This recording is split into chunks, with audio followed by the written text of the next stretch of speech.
Welcome to the Winged Wheel Podcast. Here to talk all things hockey are your hosts, Brad Crisco, Ryan Hanna, and Evan Lobsinger.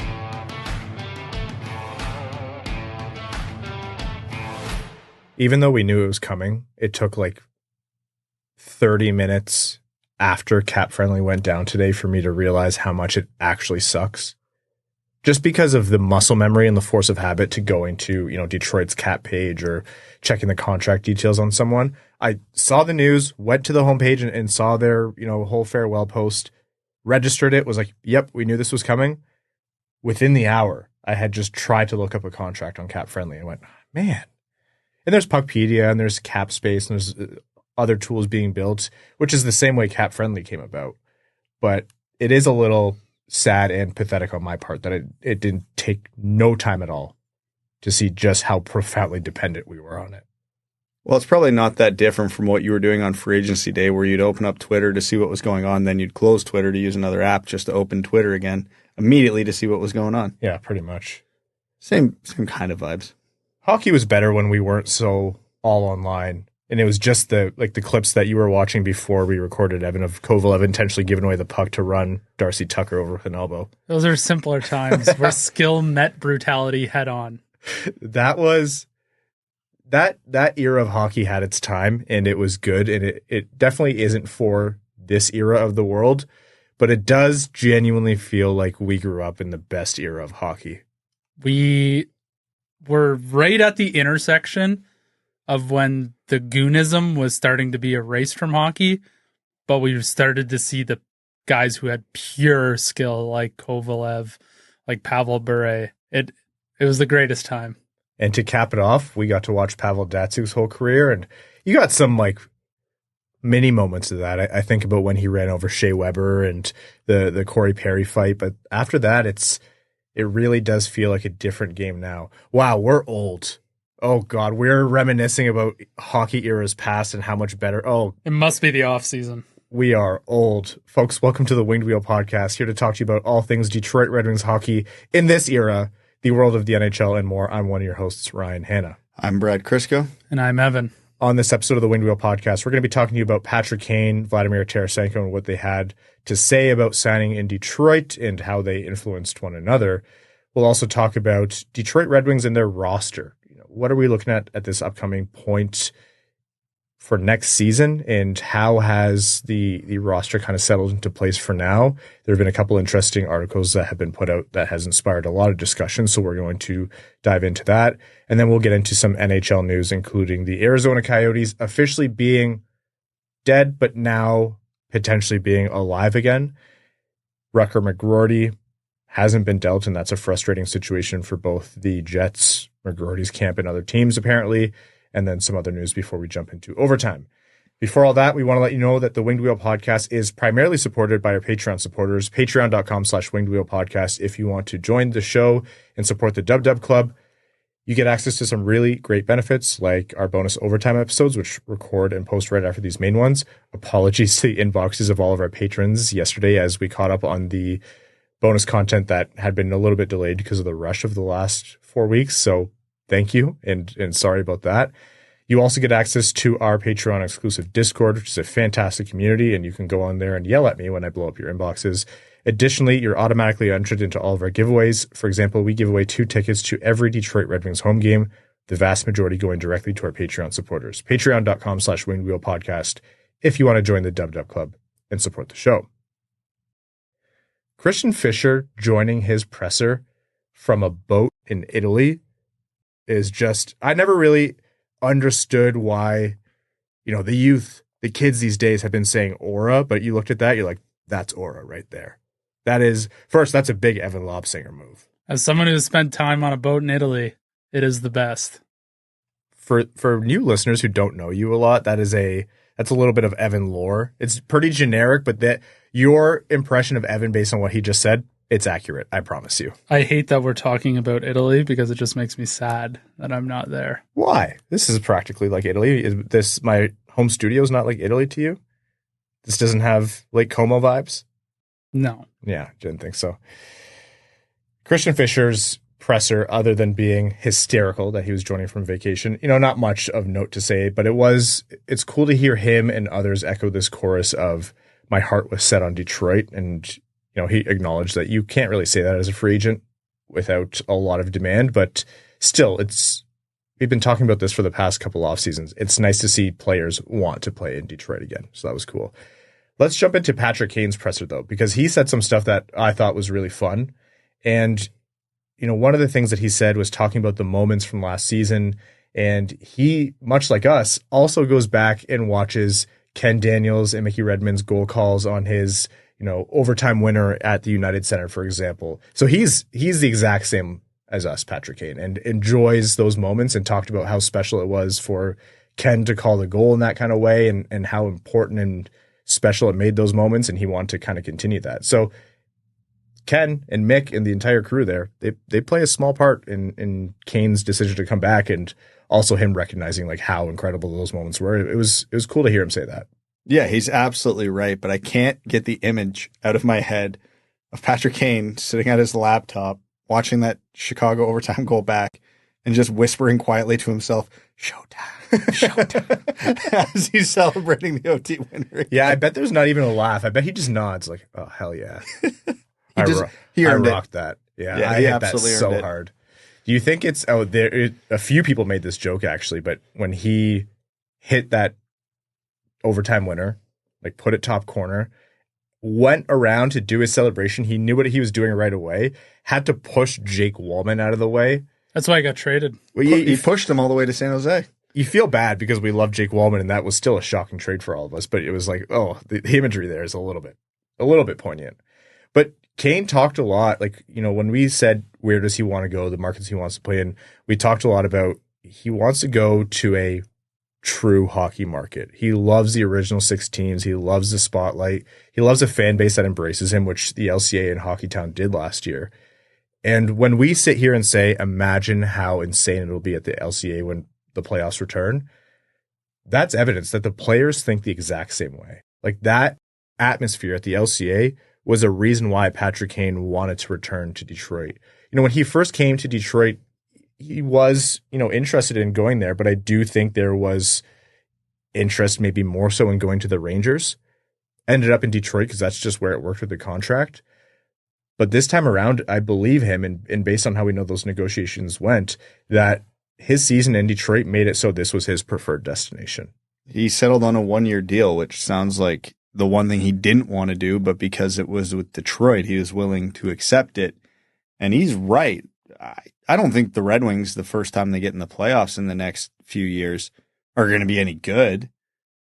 But I can almost guarantee they're going to win at least one game. One of those games at the LCA, the crowd is going to will. They could be playing the 1985 Oilers. They'll get a win on home ice in that series.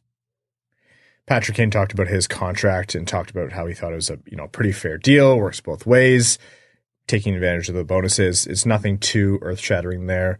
He did kind of reaffirm what a lot of us suspected, which is with a full season of Patrick Kane, who has a training camp and time to not just come back from the hip surgery, which he did very well last season, but actually rehabilitate the rest of his body. For anyone who has been in shape and then been injured in a serious way, that muscle atrophy, loss of kind of those nerve firings, you get a lot weaker. And it's not easy to build on in the middle of an 82-game NHL season. So for him to have an offseason to work in a training camp, he's 35. Like, let's be serious about this. He's not going to come out and play like he did when he was 24. But I actually do believe him when he says he thinks there's another level to him coming back from this hip procedure.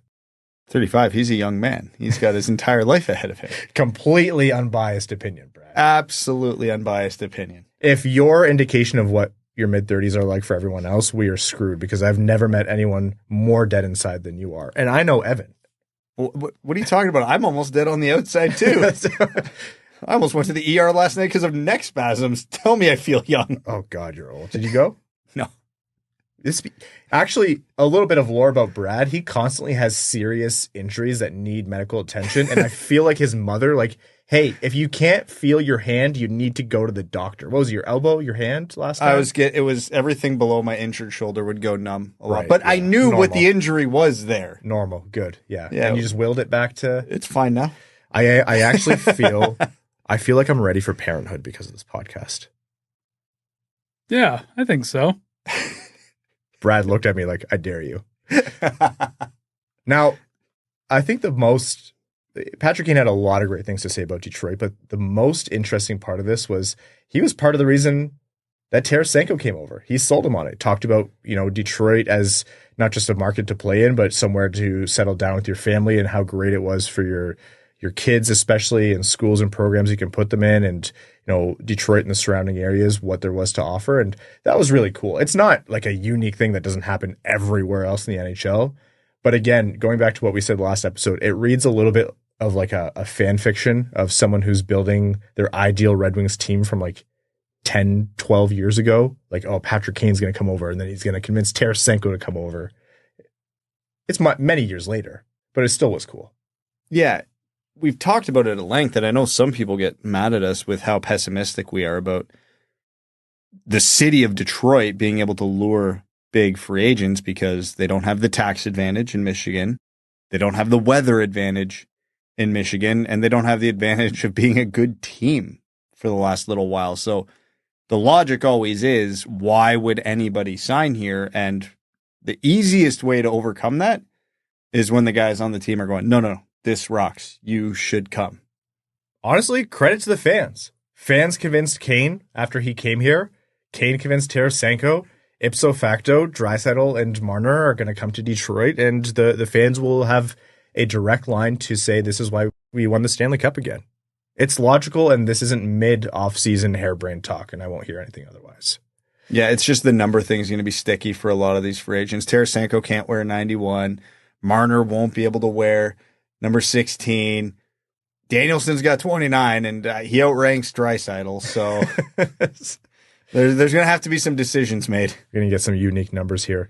I thought it was very old school when Tarasenko was like, Detroit's one of the most famous, if not the most famous team in the world when you talk about hockey history. He talked about when he grew up in Russia, a lot of people followed Detroit, obviously the Russian Five. And then it's very like Tavares in the Leafs pajamas, but he talked about on his first PlayStation, he played as Detroit when he played NHL. Then that's what you're talking about, Brad. Like, yeah, you don't have the weather advantage. You don't have the tax advantage. And when the team's not good, it's hard to say, yeah, come over and win a cup. But you have the history. You have the legacy. You have Hockeytown. You have Original Six. And you have arguably, in our books, the best fan base, the most knowledgeable fan base in hockey. Very feel-good stuff. A lot of fun. Now let's get into what these guys add to the roster and where the Red Wings roster is today. So there was an article in The Athletic from Dom Lucian, and it was ranking the improvements or lack thereof of all 32 teams in the NHL. So from the team that improved the most in terms of the net add, and it doesn't mean that it's going to be the best team because number one was Chicago, it's just who net improved the most. And Detroit came in pretty low on that list. They were 23rd with the key additions listed as Tarasenko, Mott, Gustafsson, Cam Talbot. Key departures as David Perron, Daniel Sprong, Robbie Fabry, Shane Gostisbehere, Jake Wallman. So this doesn't take cap space into account, and it doesn't really take, a lot of what potential future moves might come into play into account. But it is just a very simple overview of what happened. And there was a lot of debate over this. And I can see the fine lines in the argument, but to me, nothing that was said in here wasn't also said by Steve Yzerman. Am I crazy for thinking that? No, it's basically the same sentiment he gave at his presser in terms of, we tried to make a bigger move. It didn't work out for us. We couldn't afford certain players, so we went and got cheaper versions. And of course, I'm really paraphrasing this. And we're hoping for a lot of internal growth, so it is what it is. With where the Red Wings are at, first off, Steve Yzerman said he feels like they're in the same position they are last year, which, again, yeah, health, especially Dylan Larkin, and good goaltending, which the Red Wings got good goaltending last year, but they also got very bad goaltending last year. If they can get, fewer than 15 stinker games from their goalies, That's a big difference. You don't need massive improvements from Larkin's point total. You don't even need massive improvements from Seider and Raymond's point totals. You just need a better backstop. Unfortunately, in the modern NHL, that's a big ask, right? Goaltenders are statistically more and more at a disadvantage every year. Right now, that's the way it's trending, and that's by design, and the league promotes offense because that's exciting. But overall, if you can get, it doesn't need to be world-beating goaltending, but goaltending that's not going to beat yourself, you're going to do a little bit better. Dylan Larkin, you talk about internal improvement. You're right, Brad. What was the biggest catalyst to the backslide that put Detroit out of a playoff spot? Dylan Larkin's injury. And goaltending. Because the goaltending didn't come in when Larkin's injury came into play. The defense was atrocious, but they were kind of atrocious all year. They weren't that much worse than they usually were. Yeah, Wallman got hurt and that put things at a disadvantage, but you also added Edvinsson a little bit later on. Like the one game I can't get out of my head was it the second last week of the season? It had to have been one of the last 5 games against Pittsburgh. Lucas Raymond's hat trick. The Red Wings dropped 4 or 5 goals in an absolutely crucial game. Still lost. Like you can't be giving up 5 or 6 in a must-win game. And it felt like down the stretch, the Red Wings were giving up 3, 4, 5 every game. Now, they won some of them because, Raymond and Larkin and Kane went insane. But yeah, like getting back to the point of the article, like there's no debating it. You look at the players the Red Wings lost and you look at the Red Wings, what the Red Wings gained. It's a net loss. Like there's no way around that. And any sane person can see that. But it doesn't mean the team is worse. What Dom's article showed was, yes, they lost more than they gained. Correct. Because he was only looking at NHL players. Yzerman himself said, the hope for improvement is internal.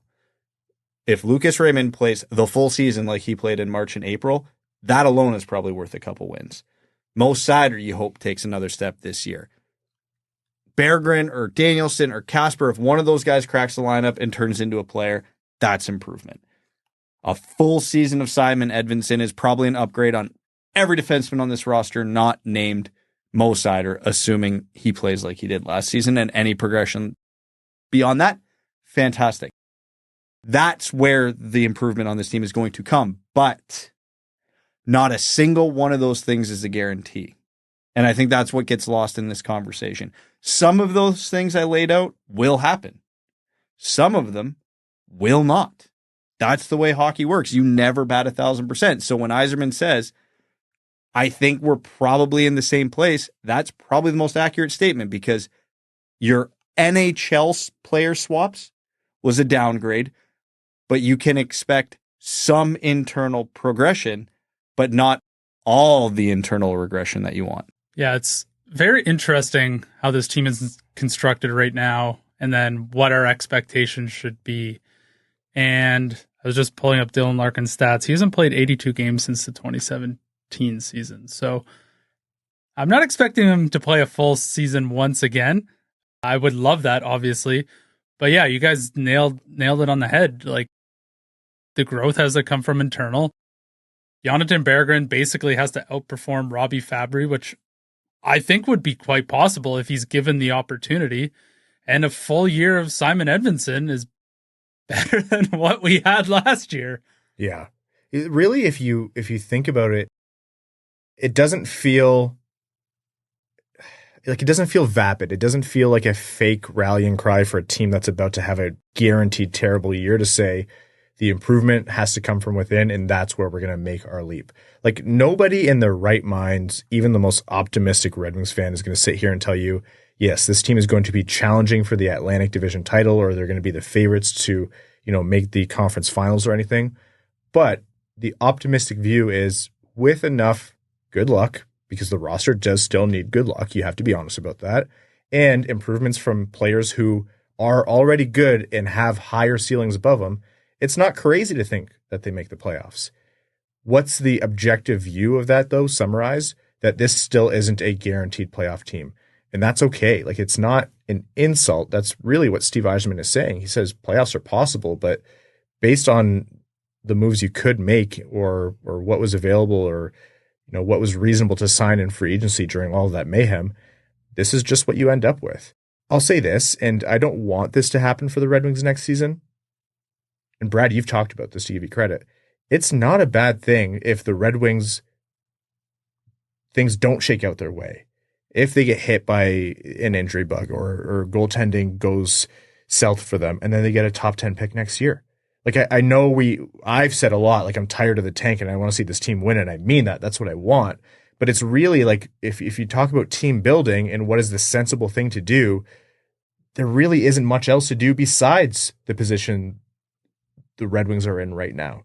You try to get your young guys in. That's the part to me that's non-negotiable. You see what you have in Kasper, Mazur, Danielson to some degree, as long as they put up efforts to make it worthwhile to have them on the NHL roster. But other than that, like, you gave yourself the best position you reasonably could with this team, and it might go your way, it might not, and it's kind of okay either way. I think I prefer this position than what the Red Wings were last year, right? We knew there weren't many spots for rookies to make the team out of training camp, and there was a chance for the team to be a playoff team, and that was exciting. Well, now I think I would prefer it how it is this way. There's room for the rookies.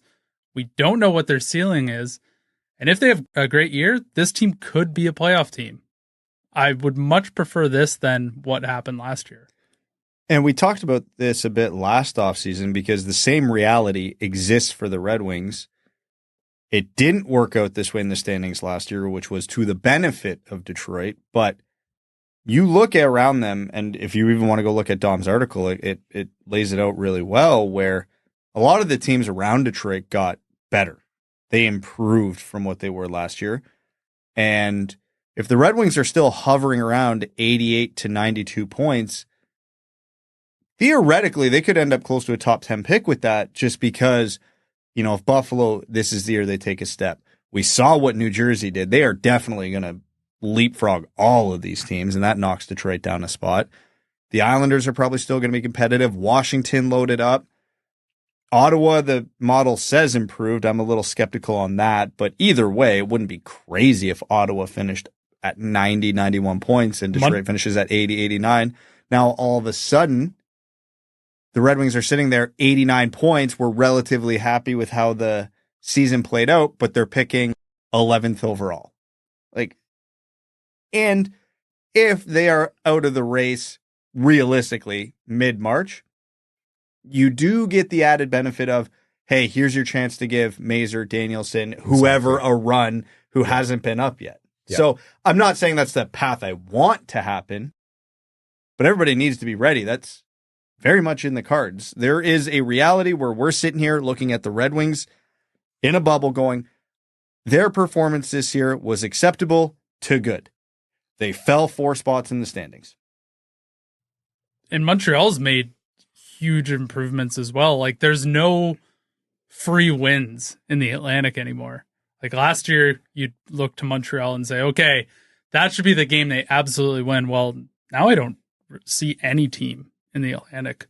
So the path has gotten even more difficult this year. And there's a few ways this could shake out, right? Like, I like what you said, Brad, about if things aren't going your way and it's not going to get fixed mid-season, which is a real possibility because unlike years past, I think Detroit is in a position to make mid-season moves or moves that are more of needle movers to try to have a more direct impact. But let's say that doesn't happen, then yeah, later in the season is when you say, okay, Mazur, Danielson, Kasper have had 10 games between the three of them to this point in the year. Here's where we put them in. And, we can scream and cry and hear about, oh, they haven't been in all season to this date, which I'm sure we will to some degree. But if then they get 25, 30 games, something like that, even a little bit less than that, that's something that you've done that is a positive outcome from the season, even though it's not like fans are going to be pissed. We're going to be pissed. We would love to see the Red Wings back in the playoffs. We want to see Hockeytown. We want to see the jersey on the spirit of Detroit again, like all of that, of course. But in terms of what's pragmatic, yeah, that would be a good outcome from this. And also, if you look at our roster projection, and maybe we'll have Max on soon to talk about this. He put his out today, and I'll link it in the description as well as Dom's article. But it doesn't leave a lot of room for for rookies as of right now, especially in the forward group. But if that group is staying in there and earning their spots and they're holding Mazur and Kasper and Danielson out, who would otherwise be in, then that means Detroit is succeeding and they're holding their own in the Atlantic and the Eastern Conference. So it's easy to make projections. There's a wide margin here. And the one thing that I really want to pin on and make sure we circle back to a lot is what you said, Brad. We talk a lot about the optimistic view, and it's real. That's the path to making the playoffs. Arguably just as likely that it goes the other way, and they are a low 80s team in terms of points. One Larkin injury, bad goaltending, that alone is enough to send them into a high 70s, low 80s points team. Like, that's the reality of it. This is true for everybody. Like, right now, if you told me tomorrow Jeremy Swayman blew out his ACL, his season's over, yeah, my projection of what I think Boston's going to be changes dramatically from what it is today. That's hockey, so every conversation we have comes with the giant asterisk of hockey's weird. Stuff's going to happen that's going to sewer your entire team, and you can't do a thing about it. We're all making these assumptions on what the roster is right now, assuming no cataclysmic trades the rest of the offseason, reasonable health, and the players we're talking about perform reasonably close to their expectation. We know guys are going to overperform their expectation. How many is it going to be? We know guys are going to underperform the expectation. How many is it going to be? If that ledger is 4 in the negative, 2 in the positive, that nukes your season a little bit, right? Depending on who it is. Or it could be Larkin and Raymond underperform, Kopp, Rasmussen and Fischer overperform. Well, those guys don't impact the lineup as much as the other two, so that probably tanks your season, right? It's a million different things, but as they sit now with what reasonable expectations can be, and reasonable doesn't mean, I think Simon Edvinsson's going to put up 50 points. That's not reasonable. I think this team is probably going to be within 5 points of where they were last year. You just hope it's in the positive direction. And there's going to be questions of, all right, why are they the same team? Is it because player in, player out, and Perron and Tarasenko are the exact same, and Gustafsson and Wallmer are the exact same, and Talbot and Reimer are the exact same? And the answer is no. There are marginal similarities, but there's a really good chance you have some pretty different outcomes because they're not the exact same player types. You can probably guess a little bit of net production, but it's a fool's errand to say that with any certainty. For me, is I look at this lineup and I say, yeah, they're a Dylan Larkin injury away from having no good second line center option and absolutely nothing at first line center, and they need guys to create. Lucas Raymond has grown into a line driver, but if you want to put someone with Patrick Kane who can work with his talent and his the way he sees the game and who he needs at center, JT Compher is your best option and still not an ideal fit. We saw at points last season that didn't work too well for Kane. So then you're really relying on power play production. So it's been the story of the Red Wings for as long as we've been doing this podcast, which is 9.5 years or however much now. But behind Dylan Larkin, there's not a lot at center. So it's fine. Dylan Larkin's the number one center in the NHL. It's no secret I'm a big fan of what JT Compher brings to the game. And maybe Compher with Kane and Tarasenko, for example, that's enough offense where it works. But it's a risk. I think depth, Detroit has a lot of options. I really like what they can do with their depth. And, if someone's not working, there has to be at least one of the kids who's knocking. On defense, it's a few things. If you're deploying Jeff Petrie as your second pair right D, you have to hope that it's going with insane chemistry with Edvinsson, for example, because otherwise at points last year that looked terrible. You want to hope that Erik Gustafsson can at least net replace what Shane Gostisbehere was doing. And big picture, Moritz Seider needs a break. He needs to be allowed to be the star player that he is, but he is shouldering pretty much the entire defensive load for the Detroit Red Wings. He needs help. He needs an offensive zone start. He needs to not be the only guy who can go out there. It's limiting what he can actually do for the Red Wings on the ice because he's basically out there trying to save their skin night in and night out. 5-on-5, there need to be other defenders who can be relied on, especially on the right side. And that to me is even bigger than the center issue up at forward. I have some real bad news for you. I hope you're sitting down for this. We're allowed to stand up? You are not. You're too fidgety. There is no solution there. It's going to be the same for Moritz Seider this year, and arguably he's going to have less help when he's on the ice. That's where I think it is maybe going to be the case, but I actually disagree with you. I think the net addition of a full year of Simon Edvinsson, the Gustafsson thing is I'm more inspired by his offense than his defense, but again... Yeah, he's bottom pair, power play 1. Sure. Gostisbehere is a black hole defensively, so it's not like you're missing a lot there. And you don't know, like, if Albert Johansson plays his way onto this team, then that's an answer, right? At least to some degree. I don't think this is going to be a above average league defense as it's composed right now, and my preference is that a move is made somehow. But I do think the net addition of Edvinsson, Johansson, and I mean, I imagine we're going to end the year, if I had to make a wild guess, that Edvinsson and Seider are the top pair. I think that could make things at least not as bad as they were last year. I think that's equally as possible. The thing is, though, I know he's not technically called or eligible, but Simon Edvinsson's a rookie.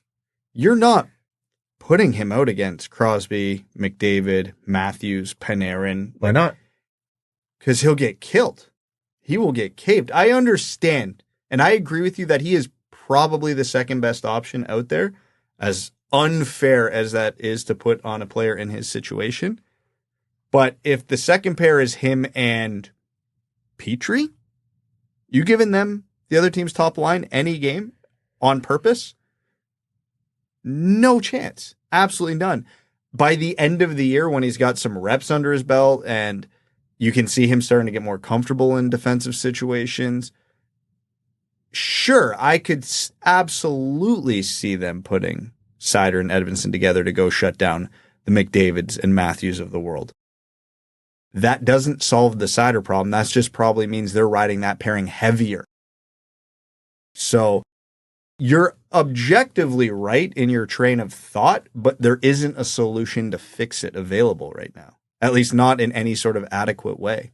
They need another decent year from Ben Sherratt, which you don't want to overplay Ben Sherratt or have him play out of position or things like that, but they're going to need to lean on him more than maybe they would have liked. Again, I think Sherratt had a plus season last year compared to the year prior, but maybe that's your solution in the interim until Edvinsson can earn those bigger reps. If Albert Johansson cannot beat out Justin Hall or Ole Mata, then we know everything we need to know about Albert Johansson. By the end of the season, I'll say, not to start the year. I think it's perfectly fair for a rookie to come in and not be able to beat bona fide NHLers who have been in the league for a while. He's not Simon Edvinsson. It's Albert Johansson. He is already better than Justin Hall. Yeah, but there's a difference between being better and knowing night in and night out what it takes to play. And that sounds like stupid coach speak, but there's some. Yeah, I know what you're saying, and we talked about it. Why is it so hard to beat out these NHL guys at training camp? It's because they can do these drills in their sleep, and the rookies some of them are shaking in their boots. And the way the Red Wings have been talking about Albert Johansson's game, it seems like they want him in the lineup for the majority of the games. I think that's what their want is. I think he still has, like, just knowing the way the Red Wings operate and looking at the depth chart, like, he will have to earn it. He will have to beat out multiple NHLers to get that spot. So, well, let me tell you, some of them eat glue, so I don't think that should be too hard. But getting back to Ryan's original point, if Johansson plays great and earns a regular spot, which means he's not in the regular rotation of healthy scratches, you now have a rookie on the second pair and a rookie on the third pair. And I know a lot of people are yelling at me right now, why can't you play him more? Why can't you try this, X, Y, and Z? Because we have 100 years of NHL coaches proving to us they don't do that. Like, Newsy's no different in that. He's not going to go throw a rookie out for 25 minutes a game against other teams' top pairs. So you want to alleviate the pressure on Moritz Seider, having rookies on your second and third pair isn't going to help. Now, for the betterment of the team, I think that's what they should do. And I would want Edvinsson to play 82 games and Johansson to get very close to 82 games. It's not going to happen.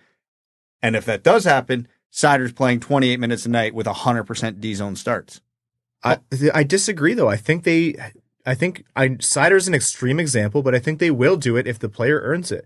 And they've had an extended, long time frame look at Simon Edvinsson now. I don't think they're going to be as scared to play him. I understand with Johansson, but with Edvinsson, I don't think they'll view him as a rookie. I think there's more to that in terms of what they'll be willing to do with him. Well, let me put it this way then. I'll give an example. I know, and you know, this organization has a lot of faith in Ben Chiarot as a defenseman, despite what the fan base thinks of Ben Chiarot. They did not trust him to play any important minutes last year. And so he was better for it. That was... No, I agree. Yeah. But I'm saying they're going to treat Simon Edvinsson probably the same way this year they treated Ben Chiarot last year, which is they're not going to shelter him, but they're not giving him the tough minutes. They're not giving him the tough matchups.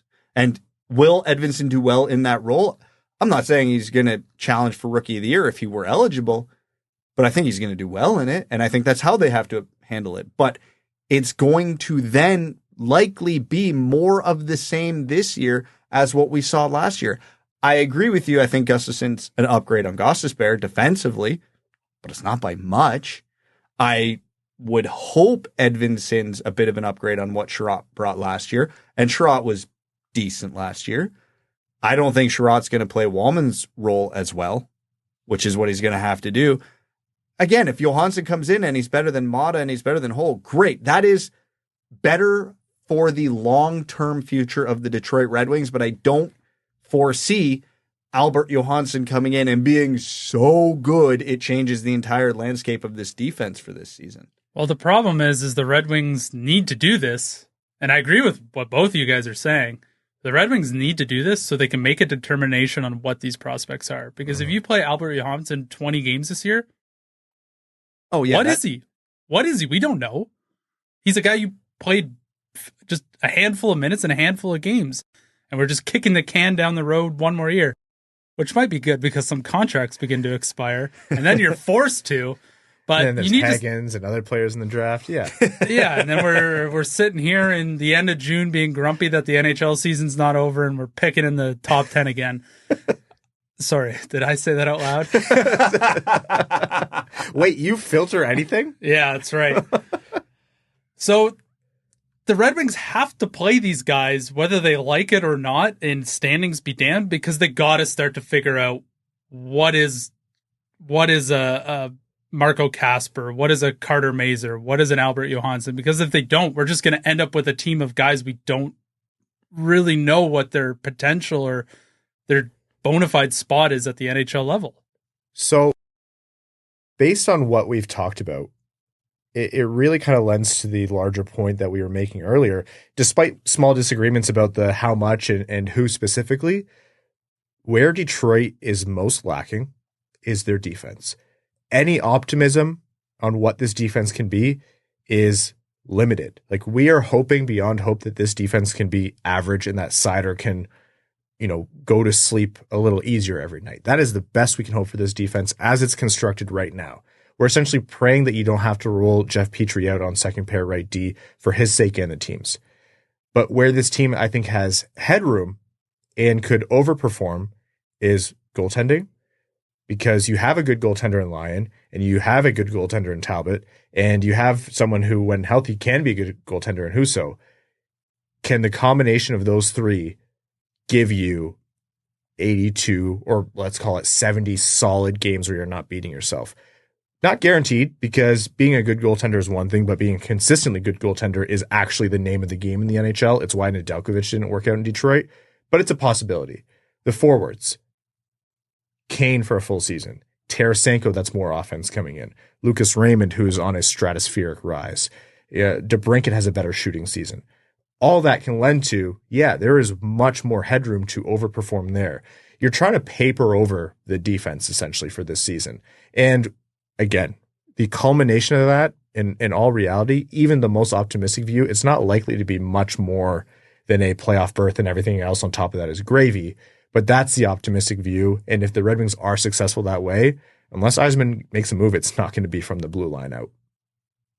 And I can't help but shake the feeling there is still a move coming, because I have a hard time seeing the opening night roster be 12 forwards, 8 defensemen, and 3 goalies. Yeah, fully agree. That does not make any sense when you're planning for an 82-game season. Yeah, the Red Wings have the flexibility, they have the assets, and they have moves that need to be made. There's not necessarily a rush to do so anymore, but there's options. And you have all offseason, and we know the way Steve Yzerman works. there have been a lot of rumblings and there's been noise, people talking about trade rumors and stuff. You chase this stuff down and you're careful not to talk about things that aren't just, routine GMs talking to each other, which is what I think most of it is right now with Detroit. But I agree. I think Yzerman has the want, probably somewhat of the need, and is trying something. But whether that's going to come to fruition, what do you always say about trades, Brad? Takes two to tango. Takes two to tango. You need the trade partner. And that's for like the most mid trade you've ever heard of. That is for a depth player for a 4th round pick level trade. Big needle moving trades like the ones people love to mock, like Zegras, everything else.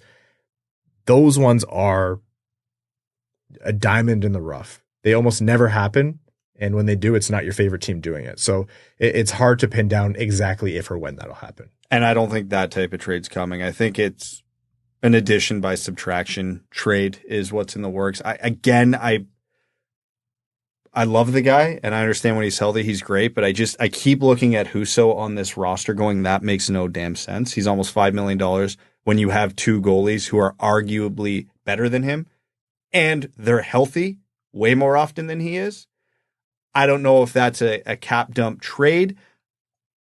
Veleno's arbitration may lead to a potential buyout there. I don't know what it is, but that's the one that I see as the one he probably wants to resolve the most. I think if he can trade away either Husso's or Hall's contracts, that's a massive net win for him, yeah. We haven't even talked about how the Red Wings were on an absolute PDO bender for like a third of the season last year. At the highest of highs, they were on a PDO bender. And I mean, that obviously fell off a cliff after a while. So it all sort of regressed back to the mean.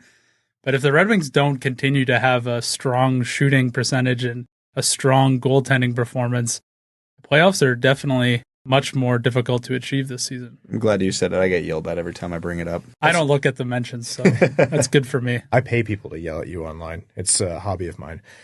This is getting into, future conversations. You're right about the PDO bender and the shooting percentage, and you need to be pragmatic. You need to look at that and say that's not going to be sustained in all likelihood to that degree. I also think if you look at the Red Wings last season when things went south for them, yeah, scoring was an issue when, the depth scoring went away and you really just had to rely on your stars each and every night. But I still think they had the juice to win the games if their goaltending showed up on a certain given game. Or if the defense didn't completely, crap the bed that night, which you're asking a lot for them to not do that this year. But the Red Wings are in the playoffs with like one more game where the goaltending didn't beat themselves. And not just like the Lyon too. I'm not just saying Reimer, like either one of them would randomly, they'd be gassed and they didn't have the juice to do it when even the rest of the lineup, PDO bender or not, they gave them enough. Brad talked about the 6-5 overtime loss to Pittsburgh. Like that was, I don't know. I think this lineup is better than just being lucky. I think they were actually not Florida Panthers level, but they were good at points. Believe it or not, even though they have one now in Tarasenko. So that is true. Okay. There's going to be a lot of conversation about the Red Wings in the lineup and the projections. And I think all you can hope for is that the conversations that we have about this inspire Steve Yzerman to make a trade immediately after we hit post on an episode. So that way there's a little bit more clarity about what the opening night roster will look like.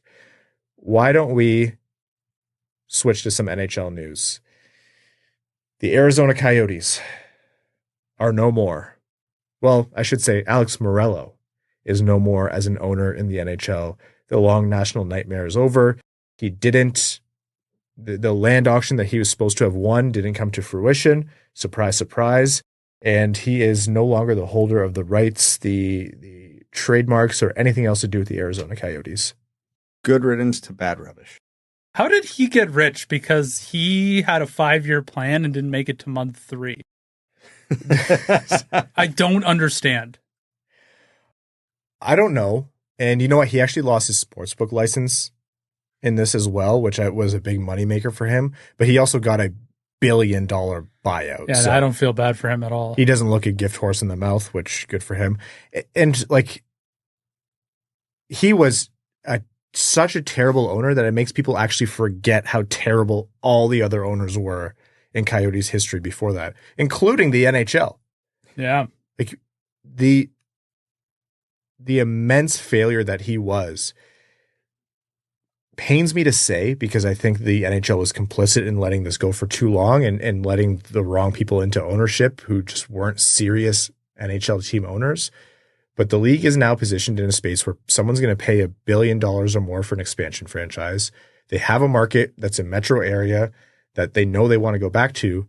They don't have to worry about Muruelo anymore. They don't have to worry about lawsuits. They have the Coyotes, team, the trademark, all the information. They have a cookie cutter situation to do this and do it right. And there's no rush to do it either. They'll screw it up.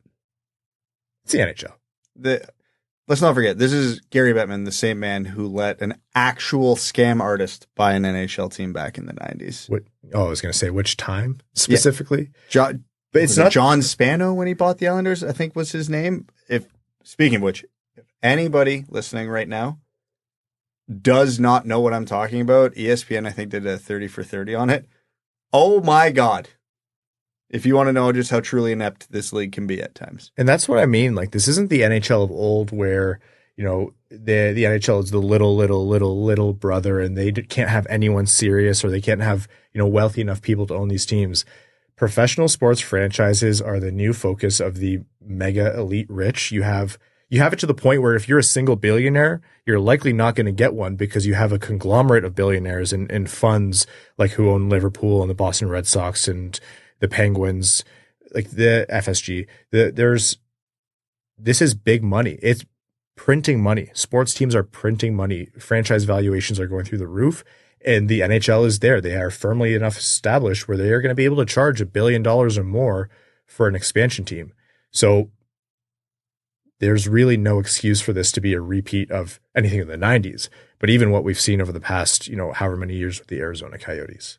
Yeah, Seattle's a success. Vegas was a success. They're on a good run right now, but if they do decide to go back to Arizona, there's a lot of blood in the water over there, and it'll be hard to win back a lot of fans because all they've known is losing and failure and headaches and controversies, and that one they need to let sit for a while. I'm not saying, Phoenix can't work. A metropolitan area of that size, of course it can work if done properly. But time heals all wounds, and a lot of time I think is going to be required on this one. If they rush too quickly to go back there, I'd be very skeptical of it succeeding this time around. I think for the NHL, the key indicator for success here will be who is the owner. Because if they get... The NHL's been batting 1,000 with their recent owners, Jerry Bruckheimer, Ryan Smith. Like, these are guys who want to spend money, they want to make a great product, and they're not afraid of making big splashes. So if the NHL can vet the next owner of, well, I'll say the Arizona Phoenix Coyotes, then this can be successful regardless of where they put it. I just think that they have to get that right, and I can't believe I'm about to say the NHL has been getting that right recently. Well, book's still out on Ann Lauer, but by everything I've heard, he's an unreal guy. And he made a petty move to piss off the NHL, which I love. You know what? That is worth at least my vote of confidence. Did I ever tell you guys? I don't even know if this should be Patreon exclusive content, but someone I know was doing a business dealing with him. Didn't know who he was because my friend is an idiot. And somehow the Ottawa Senators came up, and my buddy was like, "Oh, are you into hockey?" And he's like, "Well, yeah." Like, wait, this is post purchase of the Senators. Yeah. He's like, "Oh yeah, recently I purchased the Ottawa Senators." And my friend was like, "Oh." I know the exact friend you're talking about. Yes, too. you do. But clearly extremely humble, not afraid to piss off the NHL, which in my books is an extremely strong quality to have. So, yeah, like I said, I think the key success here or on the next franchise team or the next team in Arizona is getting the owner correct. That's so funny. That's hilarious. Do you like hockey? Yeah. Enough where I spent $1 billion on them. Oh, man. All right. Elsewhere in the NHL, Rutger McGroarty We talked around draft time where he was the most recent, college player who was essentially exercising his agency, no pun intended, to be able to control where he plays, and wasn't really a fan of how Winnipeg wasn't integrating him into the roster and asked for a trade. And Winnipeg looks like they're going to ship him out because they just don't see eye to eye. And that process has continued, and it's kind of surprising that a trade hasn't happened now. And it seems that not only are the Jets frustrated with McGroarty, but other teams have been a little bit turned off by what him and his camp are looking for in terms of guarantees of playtime, et cetera. This is all just, what's been reported, the actual conversations you don't know, but another twist in the saga. It's funny, too, because I remember going into the draft, one of the big selling points about McGroarty as a top 15 pick was he was a high character guy, mega high character guy. So this is a little bit funny to me. It could just be people in his camp pushing him in a direction. We don't know. We'll never know. But I get amused by things like that. Probably not as amused as I'm going to be when Evan attempts to say Rutger McGroarty. I refuse to say his name just out of principle. Well, here's the thing. I want the Red Wings to trade for him, so you're going to have to learn. Get ready to learn Rutger McGroarty, buddy. Well, remember how I was talking about how the Russian factor is this big, ominous thing in the NHL? Well, now we've got another NCAA prospect who's exercising or trying to exercise his right to move to a different team. But God forbid we take a risk on Ivan Demidov or Matvei Michkov. I think there's like a balance that needs to be struck in the NHL. Like how long they hold a player's rights for into their contracts seems outdated, but how much teams seem to be losing out on star players even though they drafted them seems outdated. Like, I think there's a trade-off to be had here, and I'm getting harebrained, and I'm going to get a message from someone in the league who's definitely going to call me a complete idiot for saying this, but I think there's a trade-off to be had where you have a little bit more control over a player's signing rights, even if they go to college or whatever, but maybe RFA status doesn't last as long into their careers. And I think that would actually be good for the NHL, because when you talk about parity and you want to get good players, really right now everyone is horrified of free agency because these players are all, usually 29, 30, 31, 32, and those are still very good players that can be or often are near their primes, but not for long after that, right? Athletic primes start kind of at 24. In terms of overall impact on the ice, you're looking at I would guess, age 26 to 28 if you had to narrow it down. But you don't want to be handing out all those years to a 32-year-old. You end RFA status a little sooner, but you guarantee that teams don't get Adam Foxed. They don't get, Rutger McGroarty as often or as easily. Is that a trade-off that the PA and the league would go for? I hope so. I think I wasn't even planning on talking about this, but I'm glad he brought it up because it's something I've been thinking about, where the NHL definitely needs to move up the RFA to UFA status, because I was even thinking about it. We're fans of a team that are coming out of a rebuild that desperately need to get better and have very limited options to get better. And we spent a good amount of time looking at this free agent crop going, almost every one of these guys is a terrible idea because they're old, and by the time we're good, it doesn't matter. If you don't want teams to sit in the basement for 5, 6, 7 years and tank, there has to be more opportunity to go out and acquire big name players, because top players don't get traded all that often. Those trades are exceptionally rare because they're good players, and the teams that have them go, well, we want to be good. So free agency is the way around that. But again, it never makes sense because, to the point you make, they're all 28, 29, 30 years old. You're not doing that. I'm a huge, huge fan of getting more players to UFA around 24, 25 years old, because it gives the middling and the weak teams an opportunity to turn it around quicker. It gets more money in everybody's pocket because teams start spending.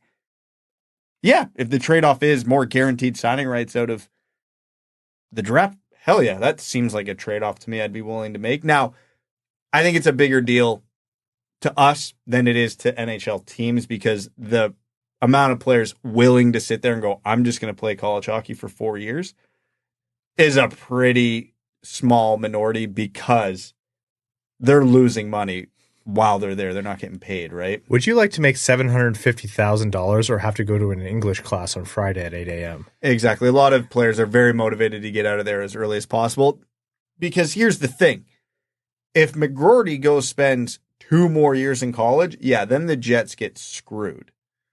But if they trade him now, they're still getting something for him. It's not like they're just out and out with nothing to show for it. It'd be no different if, we drafted him 14th overall. We hope he's going to play on our second line. He's a third liner. We lost value.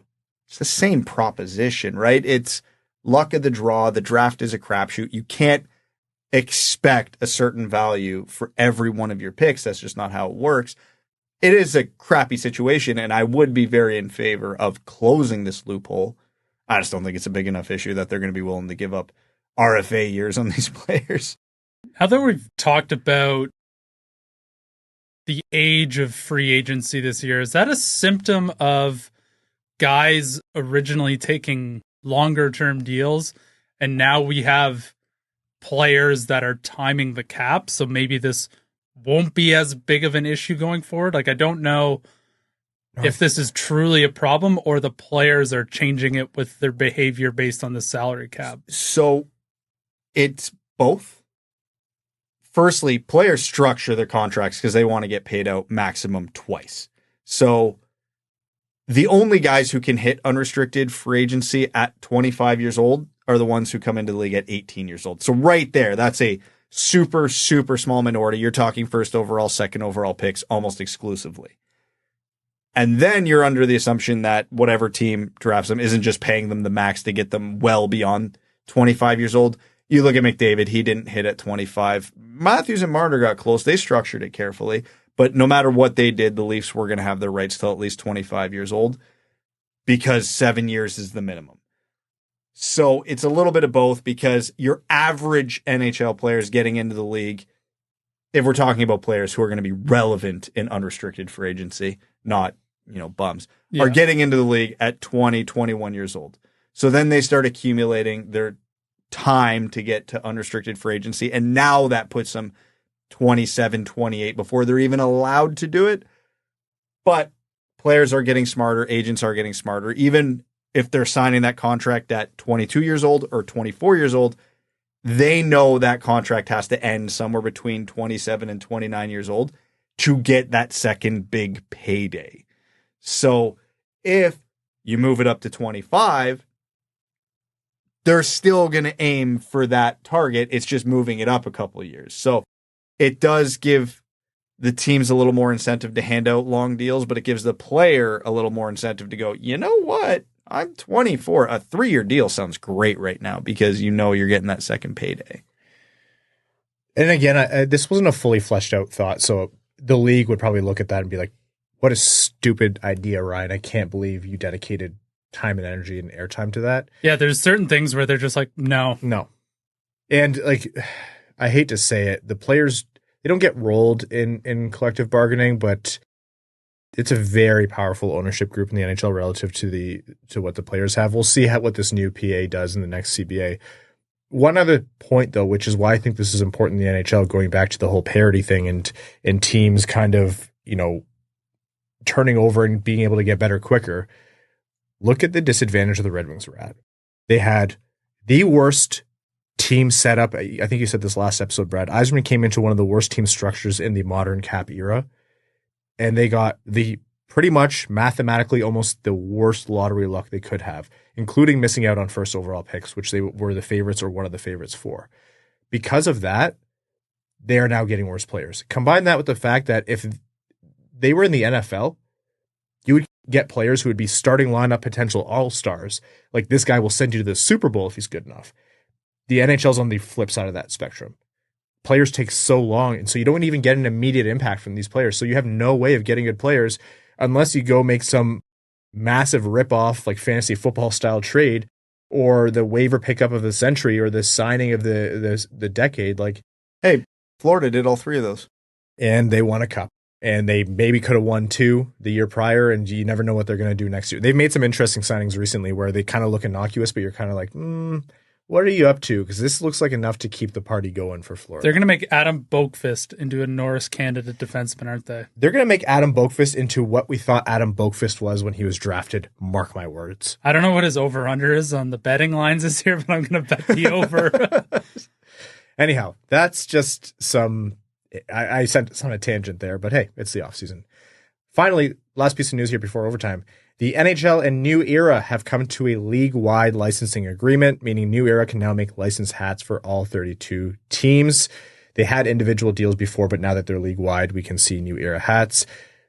For folks who are big into the apparel and the caps and stuff, I know some of the Fanatics designs are like generic shield team placed in there, tiny design, whatever. A lot of people don't care about this stuff, but for someone who, I like the way the draft hats look, for example, and things like that, it's good to have a little bit of variety. You never want just one company controlling all of it. So that's a cool little bit of news.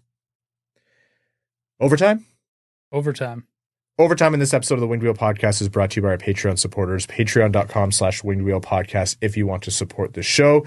Again, you get access to benefits like the bonus episodes, the Discord, the giveaways, and you allow us to do things like support the Jamie Daniels Foundation through initiatives like Winged Wheel Podcast Nights in partnership with the Detroit Red Wings and the Grand Rapids Griffins.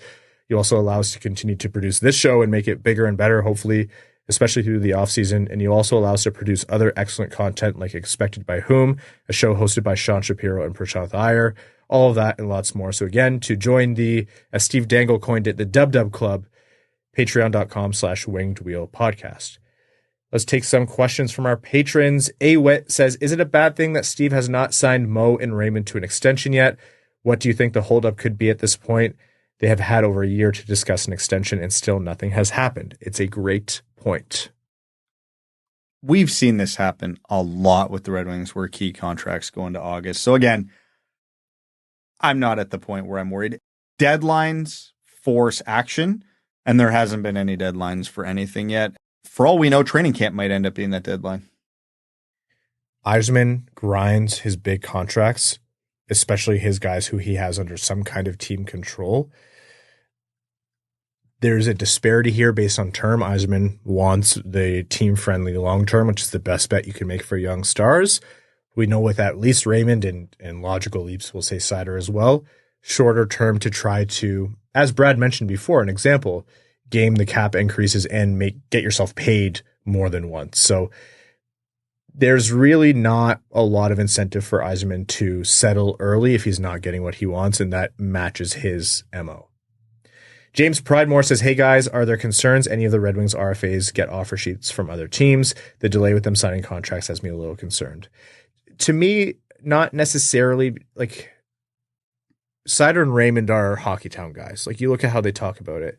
I don't imagine they want to put themselves in a scenario where, unless the money is like stupid, like a team is offering them top tier RFA compensation, I think their interest is in getting it done in Detroit. And offer sheets just don't happen in the NHL. What if it's San Jose that offer sheets them? And then you get San Jose's next 4 first-round picks? Look, I'd be devastated, but that was the future consideration. Yeah. Hey, make an insane offer sheet, please. Yeah, I'll take that out every day of the week. All right, next one here. Evans RBF says, what does job security look like for Lyon? This team, in my mind, hasn't gotten that much better than last year. If they fail to make the playoffs or a subpar season, does Lyon get fired in your mind, or does he get one more season? I feel Yzerman hasn't set Lyon up to succeed. Depends how the season goes. If they stay very healthy and get adequate goaltending and they miss the playoffs by 10 points, he's probably on the hot seat going into next season. If Larkin's injured most of the year, the goaltending craters, and it'd be hard to fault the guy because I think he's done about as good as you could expect given what he has to deal with. I don't even think, I think it would have to be an extreme example for them to be considered on the hot seat, Lyon and his staff, because I at the end of the day, I think the point of Yzerman hasn't set him up to succeed is right. And I think Yzerman would even say that. Like, if they come out and they have a bad season, like, you know, the offense is firing, but the defense just lets them down every night and they get below average goaltending. Like, that's just what Yzerman set up. I think you're 2 seasons away from considering anything else, at least. So I don't think Newsy's on the hot seat. Stan Olsen says, hey boys, hope all is well. All Stevie had to do this offseason was acquire Taylor Hall and then Corey Perry to guarantee a Stanley Cup final appearance and a draft lottery win. Somehow both. I don't know if that's worth having Corey Perry in the winged wheel. Yeah, somehow that one feels... I say that and now it's exactly going to happen, but that one feels a little bit.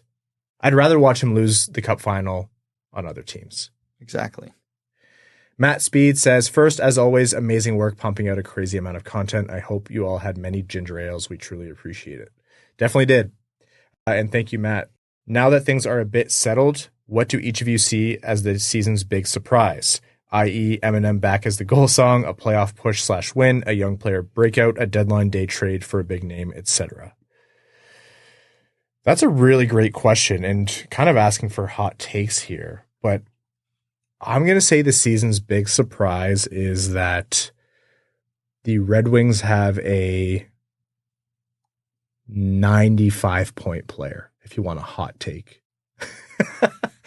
No. I said that out loud and I feel crazy. I'm going to call it 90-point player. And that player, Carter Mazur. You're damn right. Oh my God. I have so many hot takes. Most of them are negative. I got to find a positive one. Yeah, it's too late in the episode to make me and Evan sad. Don't do this to us. Yeah, I'll think of a very optimistic one. It's going to take a minute. Maybe have Evan go first. A hot take, but an optimistic one? Is that what I'm doing? You can, whatever you want. Oh, whatever I want. You're not forced into optimism like Brad, who needs, happiness therapy. I will say there will be a big trade, and not one that the fans will like. Oh, well, yeah. Maybe I should have forced you to be positive. The big trade one, like positive or negative, I actually think that is, like we talked about earlier, that one just makes sense. Okay, hot take. It's not going to sound like an extreme number, but given all the context around it, it would be extreme because I don't think my prediction even kicks in probably till November.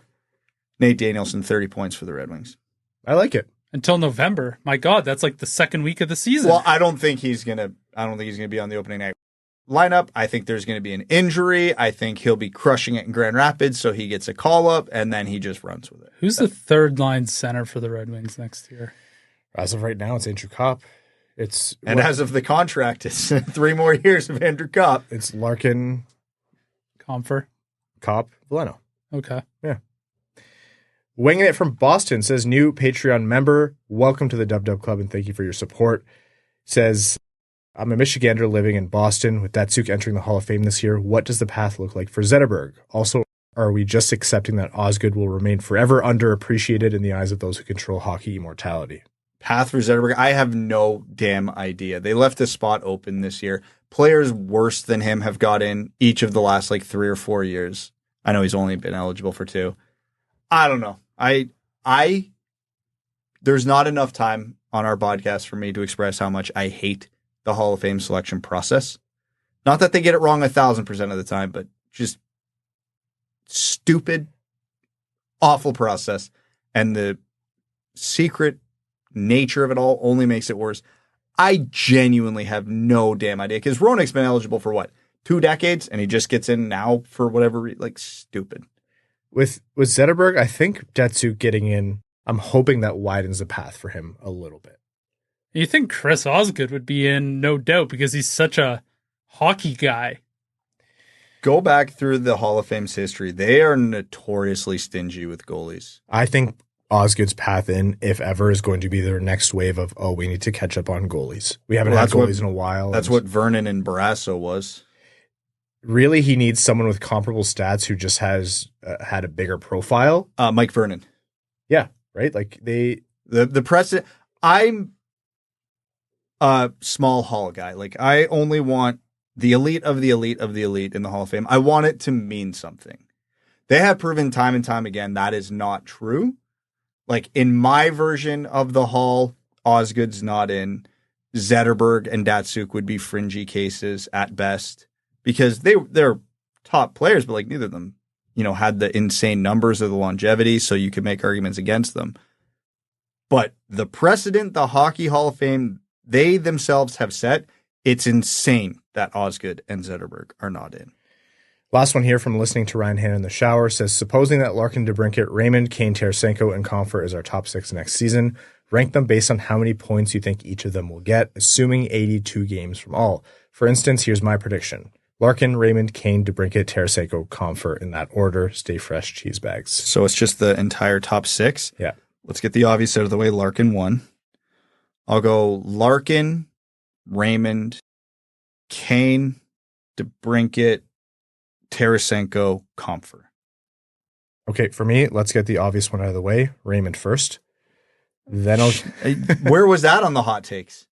I don't think that's that hot of a take. You saw how Raymond was playing. See, I absolutely see a path to Raymond leading this team in scoring again, but that's because Larkin plays 60 games. Yeah, that's a really great point, actually. We have to assume 82 for this exercise. Yeah, if Larkin's playing 82, that's a good point. I'm still going to say Raymond leads, just to hold my point. Raymond, Larkin, Kane, DeBrincat, Tarasenko, Comfer.